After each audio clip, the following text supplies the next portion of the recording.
तर या ट्रॉलीमध्ये वाळू आणि सिमेंट कशासाठी भरलं तर ब्लॉक शेवटपर्यंत बघा, तुम्हाला सगळ्या गोष्टी बघायला भेटतील. तर जय शिवराय मित्रांनो, सकाळी सकाळी भाऊराव मामाची गाडी आली होती. कांदे-बिंदे भरले. मग आपण निघालो होतो गावामध्ये.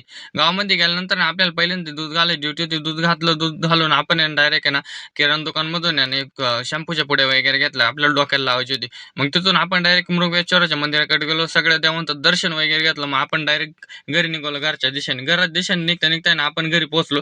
घरी पोहोचल्यानंतर तिथं ना दगडांचं वाळूंचं ट्रॅक्टर बराच काम चालू होते. बाबा बघा कसे चालवत ट्रॅक्टर किती खतरनाक मध्ये. त्यानंतर आहे ना विकास भाऊनी मस्तपैकी आपलं आहे ना सिमेंटच्या गोण्या वगैरे आल्या. त्यांनी दोघं जणांनी सिमेंटच्या गोण्या वगैरे पटापट पटापट गाडी खाली गुंतवून घेतल्या ट्रॉली खाली. त्यानंतर आपल्या घरी पाहुणे आले होते, दोन दोन चिटकुले पुटकुले पाहुणे.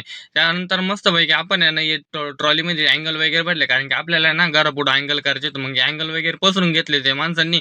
त्यानंतर आहे ना मस्तपैकी त्यांनी खड्डे वगैरे घेतले, कारण की ना ते आपल्याला अँगल करायचे होते, त्याच्यामध्ये अँगल रोवायचे होते. मग इथं लगेच ट्रॉलीला मस्तपैकी ऑइल वगैरे चोळून घेतलं, कारण की ऑइल नाही चोळलं तर ट्रॉली जाईल ना गुंतून. मग त्यानंतर आपण आहे ना आपल्याला थोडंसं काम निघालो होतो बाहेर. मग दीपक भाऊ आणि आम्ही निघालो होतो पाणी घेऊन. तर इकडं मोटरीकडे जाता ना गंगाकडे खूप ऊस वगैरे आहे बरं का, खूप खतरनाक आहे.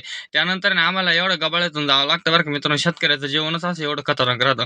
मग दीपक भाऊने ना मस्तपैकी फ्यूज वगैरे जोडले. फ्यूज वगैरे जोडल्यानंतर मी मोटर चालू वगैरे केलं आणि लगेच तिकडं पाणी उडवलं खतरनाक मध्ये. मग आम्ही पण मोटर चालू करून आम्ही घरी आलो. घरी आल्यानंतर बघा मस्तपैकी ट्रॉली वगैरे भरली होती बाबांनी. मग इथं काय पाणी वगैरे सोडलं त्याच्यामध्ये. पाणी वगैरे सोडल्यानंतर ते मस्तपैकी कालून वगैरे घेतलं त्या माणसांनी. मग बाबांनी मस्तपैकी ना तो ट्रॅक्टर डायरेक्ट आहे ना हळूहळू आहे ना आपल्या वावरामध्ये पोहोचवला, कारण की ना तिथं आपल्याला गट बनवायचे होते नाही का. मग त्याच्यावरती मग आहे ना अँगल करणाऱ्या टीमने ना सगळे खड्डे घेतले होते बरं का, काही विशेष नाही त्यांचा. सगळे खड्डे वगैरे घेऊन त्यांनी ना अँगल वगैरे उभा केला खड्ड्यामध्ये. मग मटेरियल वगैरे भरून मस्तपैकी गट वगैरे भरून घेतला.